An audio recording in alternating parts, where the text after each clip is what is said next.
So what happens when we take the crazy cycle and we flip it on its head? Let's get into that.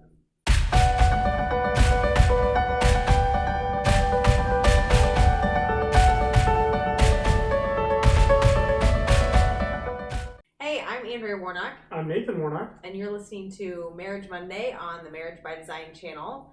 Marriage Monday is where we talk about God's design for marriage, what the scriptures have to say about it, and some topics relating to marriage and how some practical things in our lives. That's right. So this month we've been talking about love and respect, which is a principle based on Ephesians 5:33, where Paul, the Holy Spirit through Paul, commands wives to respect their husbands and husbands to love their wives as themselves. In fact, a book was written about this exact principle. Right there it is, called Love and Respect by Dr. Emerson Eggerichs. And we've kind of used that to sort of set the path for our discussion this month. So we started by talking about the crazy cycle, what happens when we get love and respect out of whack. Then we spent a couple of weeks talking about what does love look like for a woman. The next week we talked about what does respect look like for a man. This week we're going to talk about what he refers to in his book, Dr. Eggerichs, as the energizing cycle. Mm-hmm. So when we take the crazy cycle, right, when she's unloved, she reacts with disrespect, and then he reacts unloving, and she reacts with disrespect, and it spins up this cycle. Well, when we turn that on its head, what we find is his love motivates her respect, which motivates his love, which motivates her respect, and that begins to go round and round and round and round. It's like the opposite of the crazy cycle, and he refers to that as the energizing cycle. Yeah. So what we're going to talk about today is how do we get on the energizing cycle? What things can we do to pursue that as a couple, as husbands and wives? And we're actually going to use his acronym in the book, so I want to give all credit to him for this. Another reason why you should pick up this book, because each of the letters we go through in these acronyms, there's a whole chapter in the book on that particular thing, and it's just all good information, good scripture, good practical information, funny stories, really good. So we're going to start by kind of talking about that. How do we get on the energizing cycle? Then what are things that can get us sidetracked off the energizing cycle, right? So a little bit of a loop back to week one, to just those things to keep in mind when you do get on that energizing cycle. Mm-hmm. Then we're going to just share openly from our lives about what are some things that for us trigger getting onto the energizing cycle, and what things do we do as a couple to stay there and try and drag those energizing cycle periods out as long as we can. Right. All right, so let's start by talking about how do we get on the energizing cycle. Then maybe you can start by talking about what he suggests there, and of course, please throw in your own experiences and how you feel about those things he says. Sure. So what he talks about is for women, how to spell love to your wife. So how men can spell love to their wife is through an acronym COUPLE, COUPLE, couple. And it stands for closeness, openness, understanding, peacemaking, loyalty, and esteem. And I'll go into all those. So as far as closeness, it says she wants you to be close. That means several things. She wants you to be close physically. And maybe even for a woman who's not much of a touchy-feely person. Do you know any of those women? I'm running a blank. I'm totally that person. I am not a touchy-feely person, but I do want Nathan to be close. And there are times where I want him to be like physically, oh, don't touch me. No, there are times where I do want him to be physically, actually touching me and all that as a sign of love. But generally, that's not for me where I feel love. It's more like closeness to me in proximity, closeness in what I'm doing, and closeness. I love if we are cleaning up the kitchen, or if we have like the whole house to clean. I would much rather us do it in close proximity and do the bathroom together, and then move on to the bedroom together, and then move on to the hallway. I would much rather we do it close in proximity, because maybe we're not talking or maybe we are. And it's just nice to be there together. So what about emotionally? Yeah, certainly emotionally, I want you to be close. I want you to want to know who I am in the depths of my being. I want you to desire for me to know you, and in the depths of your being as well. So emotionally, I want you to be close, and I want you to I want to feel that I can be vulnerable in that way, and expose myself emotionally to you, and vice versa. Right. And that may mean blubbering about something and feeling okay about that. Validated in that. Sure. Yeah. Sure. So closeness. Openness, she wants you to open up to her, which is kind of what I just talked about. But I want him, without pulling teeth, for him to open up to me about everything. So I want to hear about his day, and I want to hear about, and you've really grown leaps and bounds in this. Like, when I ask you, hey, how was your day? I don't ever hear a good or it was all right. Like, I hear about his day, and I know that that's because you purpose to do that. That probably your natural reaction would be like, yeah, it's good, but I get to hear about his day, really. And I love that. Yeah, if I can jump in too, just with some practical things for guys, we live in the golden age of being able to keep track of these things. But if you're a guy where you're like, look, the end of every day I sit down, my wife asks me how my day was, and I feel totally like put on the spot, and I can't think of a single thing, then man, I guarantee you have a supercomputer in your pocket all day. Right? Get in a habit of picking 3 or 4 things during your day that you think your wife might be interested in, right? Your boss's toupee was on crooked today, right? Whatever, right? Whatever the thing is. And just make a quick note. Send yourself a text message with that thing. And then later, when your wife says, man, how was your day? You can be like, you know what? I was ready for this. And you can pull out your phone, and you've got 3 or 4 things that you can say, oh, this funny thing happened, or this thing happened, and really pursue her in that way. That's great. That's a good tip. So I want you to open up to me. I don't want it to be a struggle to try to get that to happen. I want you to open up to me about, not even things that happened, but how you felt about those things. Yeah. So. Yeah. Then the you, understanding, don't try to fix her, just listen. So we talked about that a little bit in a previous week. We did. Women a lot of times want to talk without needing a solution. So sometimes I want a solution, but sometimes I just want to vent, or I just want to talk about it so that you know what's going on, or I want to talk about it even so that I can sort of process it as I'm talking. Sure. So, and sometimes hearing a solution when that's not the purpose of talking feels like you know better. It's like, well, yeah, if there was a solution, I could come to it. Sure. I didn't want to hear your solution. Right. Right. So, so don't try to fix her. Just listen. So, if I can jump in, how would you recommend for women? Are you jumping in with a solution? Yes. How would you encourage women to help with their husbands with regards to that? Yeah, so it's so great to tip off your husband. I'm just wanting to talk right now. And just be honest, I don't want a solution. I just want to vent, or I just want to talk this out so I can kind of process my own thoughts on this, or whatever. And then your husband knows. Great. She doesn't want a solution. Even if I have the best solution, I'm going to love her by not telling her that. Yeah, and it really helps protect your husband from himself. Because then he kind of knows, like, okay, I can shut all the gears down and just listen. And truly listen. Right. Because that can mean, maybe you have additional questions you can ask to understand the situation better. Sure. But yeah, truly listen. So that's a great thing to do. I'm not looking for advice. I just want you to listen.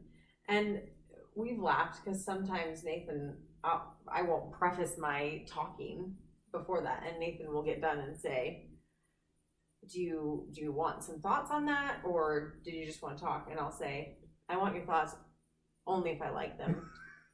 Right. But then if I don't like them, then I was just talking. Don't do that. Don't do that. But that's the truth.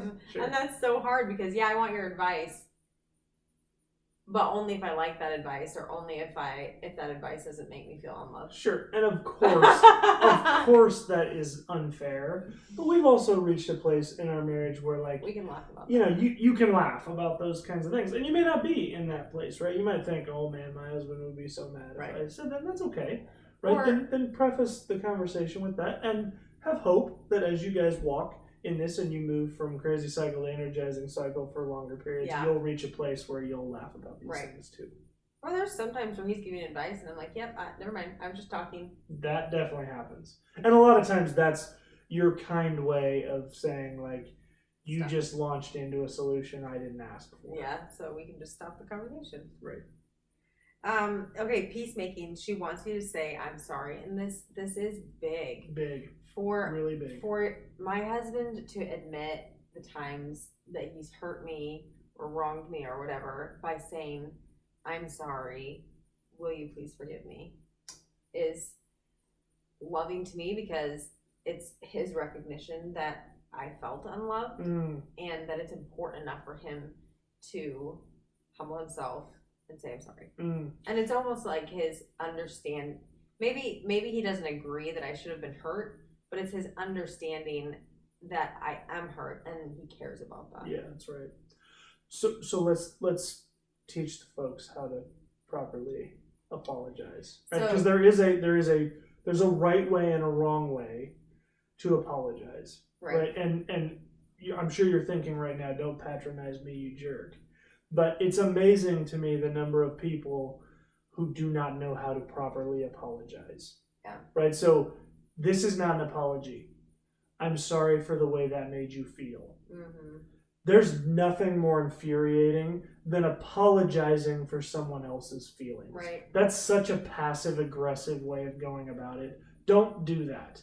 Right? You did make that person feel that way, and you minimize it by apologizing for their feelings.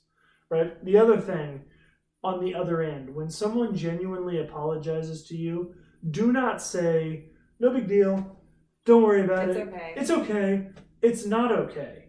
Because you have a part in their apology. That's right. What they did was hurtful to the relationship. Right? An apology is not about making it okay. Mm-hmm. It's not about forgetting. It's not about any of those things. It's about restoring relationship. Yeah. It's not even always an admission of wrong. No, sometimes it's Think not. about if I accidentally bump into you, what do I say? I'm sorry. Will you please forgive me? I didn't do it on purpose. It wasn't wrong. It just happened. It just happened. But I hurt you. Right. By doing that, and so I want to restore the relationship. So an apology isn't even always an admission of wrong. No, and that's important to remember for couples because there's a lot of times where you might say something as a guy or as a girl, as a husband or as a wife, and your spouse gets hurt by that, and in your mind you're going, you know what that has to do with? Your daddy issues from when you were growing up, right? But you can't say that, and what you did rub up against that pain, and it's okay to humble yourself and apologize for what you did that hurt them, even though what you did wasn't wrong. Right? You're apologizing for purposes of restoring the relationship. Right. So, babe, what does a proper apology look like? Okay, so let's say I just yelled at Nathan about something, and I come to him and I say, Nathan, I'm sorry for yelling at you. That was wrong. Will you please forgive me? Right. So, what are the parts of that? So the parts are apologizing. Right. I'm sorry for what I did. You're saying I'm sorry, and you're going a step beyond that and recognizing the actual thing that you did. You're owning the thing. That's right. And if it was something that was wrong, saying that was wrong. Mm-hmm. And that's almost really for the sake of the person apologizing, I think. Recognizing that what they did was wrong. That was wrong. Yeah. So, but if I bumped into him on accident, I wouldn't say, I'm sorry I bumped into you, that was wrong. I would just say, I'm sorry that I bumped into you. But anyway, so those 2 steps, 1 or 2 steps, and then, will you please forgive me? Yeah. So that says, I want to restore this relationship. I want your forgiveness. Yep. That's what I'm seeking, but now I'm putting it in your court. Yep. So important. So often apologies now are just, I'm sorry. Or maybe you might get, I'm sorry for yelling at you. And that's it. Right? No, the will you forgive me recognizes that that other person has a role to play. Yes. So when Andrea comes to me and says, Nathan, I'm sorry for yelling at you. That was wrong. Will you forgive me? What I respond with is, yes, I forgive you. As Christians, we understand from a biblical standpoint, the answer to that question, will you forgive me, can never be no. Right? The Bible's clear, right? We are to be people of forgiveness. Now, the humanity in us may mean that in the moment where your spouse comes to you and asks you, will you forgive me? You may be going, I'm so angry right now, I can't forgive you. We don't say no. What you say is, I need a little bit of time to process what I'm feeling right now. I will get back to you. Yeah, I'm not ready to forgive you. Right. But then that's the way you own it, right? I'm not ready to forgive you right now. I need to process through what I'm feeling. And then unless there's something emergent that you need to deal with in, outside of this situation, then your next move is to be with the Lord until you can forgive that person. That's right. Because it is that vital. That's right. That unless there is something serious that needs to be dealt with outside of this situation, then the only thing that you're doing is working with the Lord on your That's right. heart of forgiveness. That's right. And forgiveness is something, I mean, we probably should do a series of shows on forgiveness, because I think forgiveness is really misunderstood. But the important thing for right now to realize is forgiveness you've heard that term, forgive and forget, that is foundationally unbiblical. Mm-hmm. We are not called to forgive and forget. Now, the Bible talks about God separating our sins through Jesus as far as the east is from the west. But we need to recognize we don't have all the characteristics of God. Mm-hmm. There are some characteristics God has that we do not have. So if God has that ability to be able to truly forget our sin when we come to saving faith in Christ, that is solely in the realm of God quality. Nature, mm-hmm. and not human quality. We are not called to forget. So when you say I forgive you, that does not mean you're off the hook. It doesn't mean I'm going to forget this thing ever happened. It doesn't mean there won't be consequences for whatever that thing was that they did. What it means is I'm choosing not to hold on to the bitterness of this situation. I'm choosing to give that over to the Lord and restore the relationship with you to the extent that there are not natural consequences that prohibit that, right? Right. Okay, so, and yeah, I mean, we could go into we'll do forgiveness at some point. Stay tuned. We need to talk about that quite a bit. Stay tuned. Yeah, okay, so sure. the next thing is loyalty. She needs to know that you are committed. Women have this crazy desire to feel security in their relationships. And that just goes into feeling secure. So I feel loved by knowing that you are committed to only me, always me, committed. Yep. And that really fills that need to feel secure. Yep. This is what's missing if you have a relationship where you're like, we don't need marriage. Mm-hmm.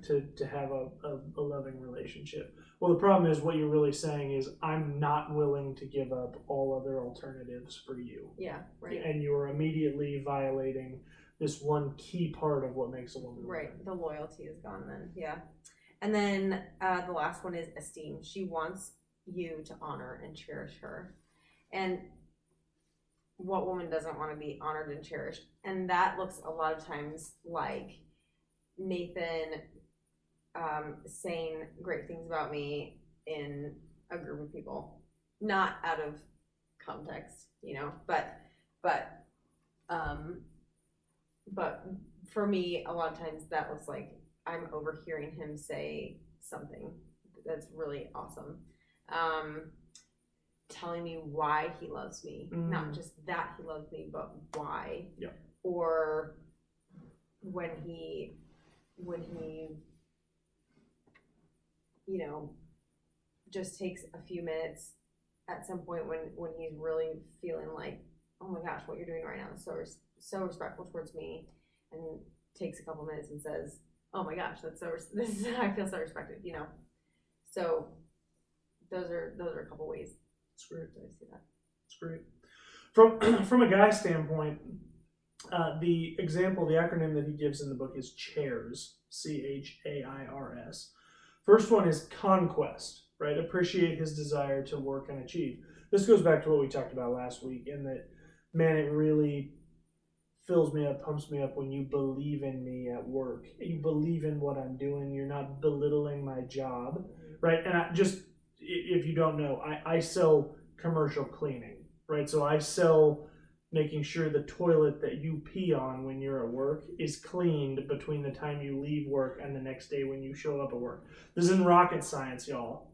But Andrea is so good about believing in the business that I'm growing and the things that I'm doing, and that really is uplifting to me. And hierarchy, appreciating his desire to protect and provide. Man, guys want to provide for their family. They want to protect their family. And so believing in that and appreciating your husband's desire to protect you and your kids, to provide for you, man, recognizing that and appreciating that really pumps a husband up. Authority, appreciating his desire to serve and lead. Right, guys are driven, right? That goes all the way back to the beginning. When the Lord created man, he gave us dominion over the animals and the plants, and that was Adam's gig when he was around before Eve, was dominating all of that, caring for it, bringing it into submission. Guys have a natural desire to lead and to serve other people, and so appreciating that and sowing into that as his wife, man, that'll really pump up his respect tank. Insight, appreciating his desire to analyze and counsel. This is the, do you want me to just listen or do you want me to help you solve it? And ladies, if you ever say, man, I'd really like you to help me solve this, oh man, just see his eyes light up, right? I mean, he's going to set aside everything else and you're going to have his complete attention until his brain starts cranking. But that's just real, man. He wants to analyze issues and give you counsel on how to solve those things. Same thing with your kids, right? Same thing with folks he has at work and people at your church. Guys have this thing where we want to listen to a problem and then think it over and offer what will almost certainly be a brilliant solution. And even better, if as wives we can take those suggestions. Yeah. You know, right. We can't always. Sure. But if we take those suggestions and then give credit to them for that. Oh man, it's the greatest. Mm-hmm. Awesome. Relationship. Appreciate his desire for shoulder-to-shoulder friendship. Man, this is one thing so many couples get wrong. And we've got a great book that we're going to talk about on the channel at some point here over the next several months called Fun Loving You. And the whole book is about how the grind of life starts beating down married couples, and pretty soon they don't have any fun relationship at all. It's like we can get so serious about everything in life that we forget how to have fun as a couple. And guys really desire that, right? I'll tell you what, if you have a husband that's into this, sometime sit down with him in the room and be like, why don't you just teach me one of your video games? Or can I just hang out with you and I want you to play this video game that you're really into right now and just tell me what you're doing. Oh my goodness, right? That's going to be the greatest thing. Or if your husband is not into that, maybe he's someone that likes to do projects, right? And that's not really your thing. Just be like, hey, I'd just love to sit with you while you do this project you're doing in our house and let's just talk while you're working. oh, it's the greatest, right? For our wives to desire that shoulder to shoulder friendship. Yeah, and think about that with your sons too. Yeah. So my oldest son really loves Legos, and the times where I go in his room and we just build Legos together, he thinks it's the greatest. And I think, just building Legos. Like, we talk a little bit, but not that much. It's really just building Legos. But he loves it, and it meets his love need, respect need. I don't know. It just like fills him up and energizes him. It does. Then the last one is sexuality, right? Appreciating his desire for sexual intimacy. Bottom line, guys do have an innate desire for sexual release and sexual connection. And I know this can get really screwed up in a modern world that over-sexualizes everything, but the proper response to that is not to throw sex out the window as something that's dirty or just wrong, or we don't want to talk about that. None of those things. Sex has an important role in marriage, and it has a really important role in your husband's life. And if you can learn to pursue him in that area of who God made him to be, man, it just makes him feel so built up and respected. So conquest, hierarchy, authority, insight, relationship, and sexuality. So if you pursue those things, and not maybe all of them, maybe pick one or two, right? And say, man, I'm really going to pour into these things. What you're going to find is that as you pour into her with openness and understanding and these other things that Andrea talked about a little bit ago, you're going to find over time, might be a few days, might be a few months, right? She's going to begin to respond to you in ways that are respectful to you. And that's when you begin to see that energizing cycle, right? So for us, babe, what are those triggers that have proven themselves to help us get onto that energizing cycle? Some ways just for me are when you're more of the mature one. So when I'm being unloving to you and you choose to respond, or when I'm being disrespectful to you and you choose to respond with a lot of love, that can be a trigger for us to hop off the bad cycle and hop on the good cycle. Another is when you're just pursuing, like, going on walks together, or pursuing to really try to understand me in a different way, and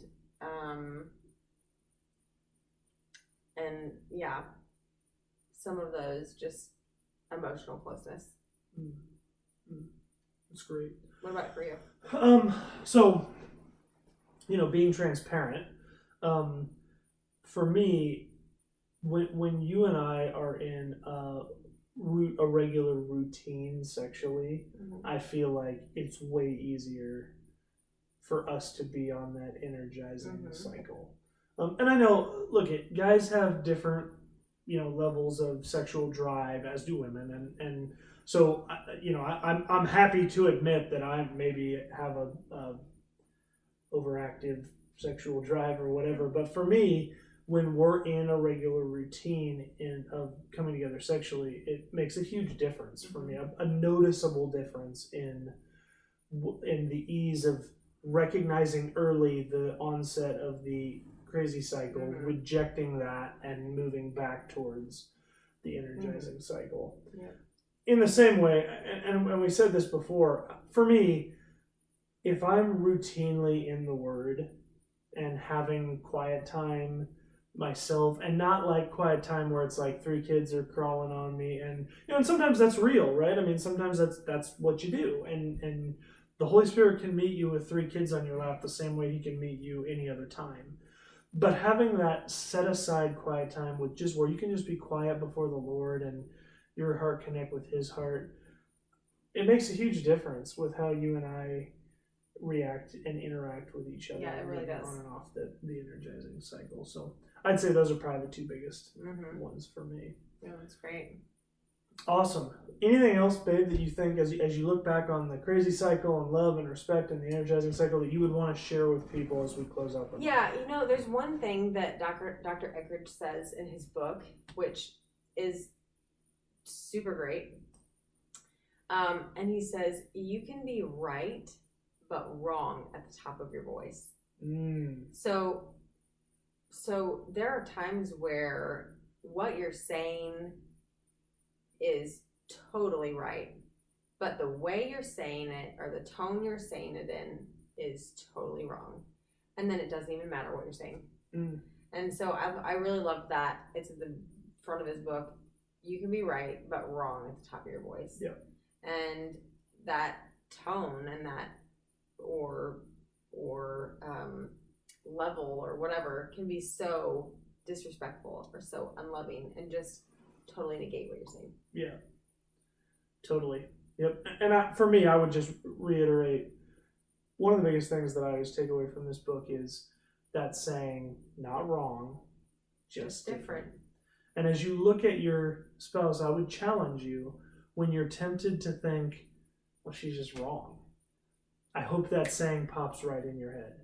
Not wrong, just different. Because she looks at things differently than you do, and you look at them differently than she does. And it's a beautiful thing. That's right. So I would say, not that he's ever going to see this video, but thank you so much, Dr. Emerson Eggerichs, for writing your book. It's made a huge impact in our marriage. I hope that those watching, pick yourself up a copy. If you've been through it in the past and it's gathering dust on your shelf, take it back out, take another spin through it. Find a church that goes through this as a small group. Jump in with them. If you need help locating a church that does love and respect, please email us, marriagebydesignpodcast@gmail.com, and we will help you find a church that goes through it. It's one of the things we love to do on this channel. So thank you so much, Dr. Eggerichs. Thank you guys for being a part of the show, and we will be back at you in a week with a brand new topic for Marriage Monday. Until then, final testosterone Tuesday tomorrow, and then special Women Power Wednesday, 5th weeks, coming at you here later in the week. Same thing for Thursday. We'll finish up what we're talking about there, and then Family Friday we will have a 5th week as well. Thanks so much, guys, for joining us. We will talk to you soon. Remember, God's for your marriage.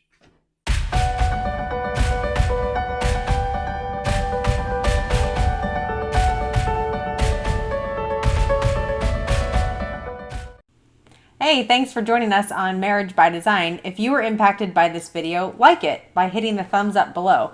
Also, don't forget to subscribe, and once you subscribe, hit the bell icon so you can be notified when new episodes release. Excellent. Also, one of the huge pillars of our show is interactivity between us and you. So we would love you to comment down in the comments below if you have thoughts about this video, or if you have questions or other things you'd like to see considered in the future. In addition, if you'd like, you can email us. That's marriagebydesignpodcast@gmail.com. We're also on Instagram @marriagebydesignpodcast, or you can find us on Facebook by searching Marriage by Design Podcast. Finally, if you want to, you can tweet at us. We do have a Twitter account that is @MarriageXDesign. Thanks, and have a great day.